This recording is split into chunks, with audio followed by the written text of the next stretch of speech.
Hello, I'm really happy and really excited today to be speaking with Dr. Howard Cameron, who will be one of our speakers at the Art of Wellness event. And Howard has contributed very generously to our events in the past.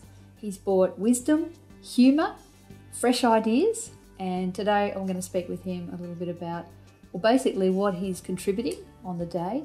And my first question for Howard is, why is he speaking at the Art of Wellness? Why has he had anything to do with this event in the first place? Thanks, Annie. Thank you for having me up to this beautiful place. I am speaking at the Art of Wellness, Annie, because I want to contribute, I want to inspire, and I want to help people be a better version of themselves. I've always been passionate about health and getting the truth of natural health science out there. I don't always look at things as to what I would get back from an experience. I gain a great experience from even being here and the challenge of speaking and the challenge of inspiring and seeing people respond. It's probably the reason why we do it. Excellent. And the fringe benefit is we get paid to be the best person we can be and inspire and lead others. So what a great job. Yep, I couldn't agree with you more. I agree. I've got another question for Howard, and that's along the lines of, so we know why he's speaking. That's clear. But what are you actually going to contribute to our event this time, Howard? What are you going to be speaking about? Well, as you know, I don't always prepare my speeches. I love that about you. Thank you. I don't take notes. It's all up in here, and it's also based upon the response I get and the collective frequency of the people that are there. Yeah. I love to get a feel. I liken it to a DJ who doesn't take a preset of music. He takes a whole bag of records and decides on the night which way the place is going. Because you've got to read the vibe. You've got to read the vibe of the audience, don't you? Yeah. And I think you've been really good with that in the past. And was one particular thing that you said that I really loved, that I think played out in my life for weeks afterwards. And you reminded me and the other speakers and the audience to be kind to ourselves. And I think there's biology in forgiveness, isn't there? There's good biology in forgiveness. I think that your internal dialogue is extremely important with your health. Yeah. We now know that the words you use about yourself and others forms an image and therefore a physiology in your body, i.e. a stress response. Yeah. The Chinese believe it's different attitudes affecting different organs, but regardless of that, even in Western medicine, you would say that you're getting the physiology of your judgments. Yeah. So therefore, the biggest judger of yourself is you. Yeah. So it's looking and being grateful, and I think the key is in gratefulness. Yeah. It's being grateful, it's being in tune with nature, and it's allowing your body to heal itself and having an element of trust and not trying to interfere. And the more you learn about the body, and the more you want to leave it alone and allow it to do its thing. Yeah. But you must do the disciplines. The disciplines are providing the right environment, the needs of the body, based in the laws of earth science, to be well. Yeah, and I think you do that beautifully, because in the course of the day we do that with our food. So we have layers. I don't know what it is, but I seem to have a knack for putting our speakers together.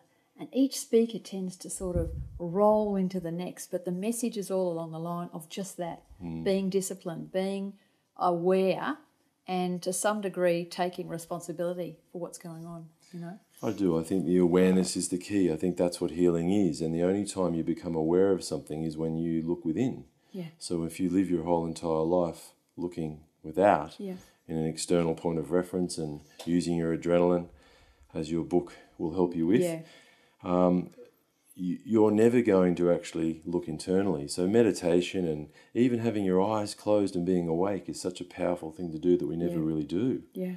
And feeling your body, knowing what's right with your body and what's working. Yes. A lot of the time people want the ultimate diet, they want the ultimate regime. I would suggest try things, experience things, but make sure you're congruent with them and they make sense and you're inspired to do it. Yes. Yeah. And then see how your body reacts. Yeah. You know, the proof is in the pudding, as they say, and it's how you feel. But you do need to be consistent with certain things. Yeah. If you trial something, you need to follow it through. You need to have that discipline and delay gratification, and then I guarantee you'll feel better. Yeah, I love that. Yeah. Oh, thank you. I got one more question that I think needs to be asked. Yes. All right. Okay, so you do this work, you're working with people. What do you do at Tenerife Chiropractic?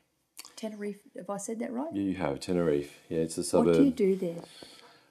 In all my practices that I've always been working at, it's been the same philosophy, and that is provide the basic needs of the body and educate the term well-being. Yes. And it's a present time consciousness. That's what Yeah. the word says, Yes. well-being. Yes. So it is doing the disciplines for being well in the moment. And they are your primary needs, your attitude, spiritual, emotional well-being, your physical well-being is all your movement-based philosophies and sciences, including exercise and stretching and all your structure. Your chemistry, which includes obviously nutritious food, water, oxygen, waste removal, and the states that require that. That's where your expertise is amazing. That's why we work well together. Yeah, absolutely. And your fourth one is rest and rejuvenation. Yeah. So they're looking at needs rather than things that you, if you don't have, you won't survive. Gotcha. So that doesn't mean you actually even need another person. And it's okay to say that. Yeah. This is about being well and being in homeostasis. So, and it's then using nature to then get the most out of those philosophies and those sciences. Excellent.